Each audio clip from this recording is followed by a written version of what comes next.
네, 안녕하세요. 예쁜 피부 만드는 김세희 원장입니다. 오늘은 바디 색소가 생긴 원인에 따라서 치료 경과가 어떻게 되는지 한번 살펴볼게요. 첫 번째 케이스 역시 이제 겨드랑이인데요. 데오드란트를 쓰고 나서 가려움증이 생기고 그걸 긁은 다음에 생긴 얼마 안 된 색소 침상입니다. 그래서 왼쪽 겨드랑이 보시면 굉장히 심해 보이죠. 얼룩덜룩하기도 하고 주름 라인도 꽤 선명해져 있고요. 하지만 이렇게 일시적인 피부 염증으로 생긴 색소 침착은 빠르게 치료가 되는 것을 살펴보실 수 있습니다. 심하더라도 너무 걱정 안 하셔도 되는 케이스라고 보시면 되겠어요. 두 번째 케이스 이제 여드름 자국인데요. 제가 지금 등을 두 케이스 보여드릴 건데, 등은 사실 치료가 잘 안 되는 부위 중에 하나라고 생각을 많이들 하시는데 치료가 됩니다. 그런데 중요한 거는 여드름이 계속 나시는 경우에는 그 치료 기간이 조금 길어질 수가 있어서 저희가 보통 여드름이 함께 동반된 경우라면 여드름 치료와 동시에 진행을 하게 됩니다. 다음 케이스도 말끔해졌죠. 근데 다음 케이스 같은 경우에는 여드름이 지금도 나고 있죠.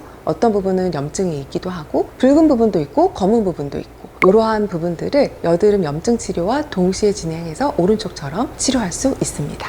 이제 네 번째 케이스는 모낭염이 많이 생길 수 있어요. 겨드랑이 같은 경우에는 제모하고 나서 가렵고 따갑다, 염증이 생긴다, 이런 경우들 꽤 있잖아요. 이런 경우 생긴 지 얼마 안 됐다 그러면 빨리 치료할 수 있습니다. 단시간 내에 치료가 가능하다는 거죠. 이 부분은 이제 수술 후에 오신 케이스인데, 겨드랑이는 액취증이나 다한증 수술, 그리고 가슴 수술을 또 겨드랑이로 하시는 분들이 꽤 많은데, 이런 경우에 수술 후에 한 두세 달 안에만 오시면 빠르게 치료할 수가 있는데요. 이분은 조금 특별한 케이스로 수술한 다음에 수술 자국이 약간 구축이 생긴 거예요. 피부가 좀 두꺼워지고 쪼그라든 듯한 느낌이 들고 만져보면 딱딱하거든요. 이런 경우에는 피부 구축을 풀면서 진행해야 되기 때문에 조금 치료가 오래 걸릴 수 있습니다. 이 구축은 초반엔 잘 안 생기고 그냥 방치하는 경우에 생기기 때문에, 만약에 수술하고 나서 겨드랑이가 좀 어두워지는 것 같은데 조금 단단해지는 듯한 느낌이 든다, 이럴 때는 빨리 오시면 좋습니다. 여섯 번째는 원인 중에 이제 아토피인 경우가 꽤 많아요. 습지는 별로 없는데 색소가 많이 남은 것 같은데 이게 잘 안 없어져요 해서 오시는 경우들이고요.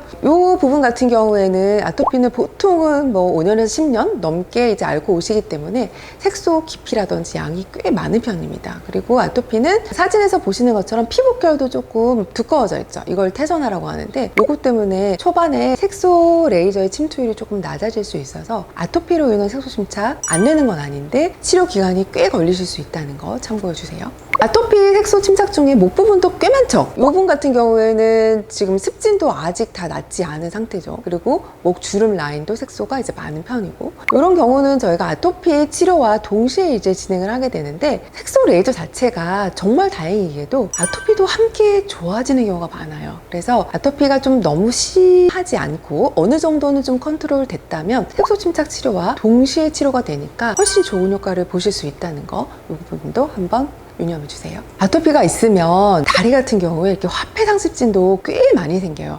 이 화폐상 습진은 아토피가 아니더라도 다리에나 혹은 팔에만 생기시는 경우도 꽤 많은데, 이런 경우는 지금 보시다시피 어떤 경우는 다 나아서 좀 약간 거뭇거뭇하기도 하고, 어떤 경우는 현재 활성형 병변들이 있죠. 긁은 자국도 꽤 많고, 역시 이 부분도 치료 과정 중에 습진도 같이 좋아지는 좋은 효과를 같이 보실 수 있어서 중간중간에 이런 습진을 치료하면서도 색소도 같이 호전시킬 수 있습니다. 아홉 번째 케이스는 극세포증. 보통 비만에서 많이 생기죠. 접히는 부위가 피부가 두꺼워지면서 까맣게 변하는 질환, 이것을 이제 극세포증이라고 하는데, 극세포증이 너무 심하면 역시 피부가 두꺼워져서 레이저 침투도가 좀 약하기 때문에 피부를 좀 정상 패턴으로 돌리는 치료와 동시에 진행해야 돼서 치료가 오래 걸립니다. 하지만 안 되는 건 아닙니다.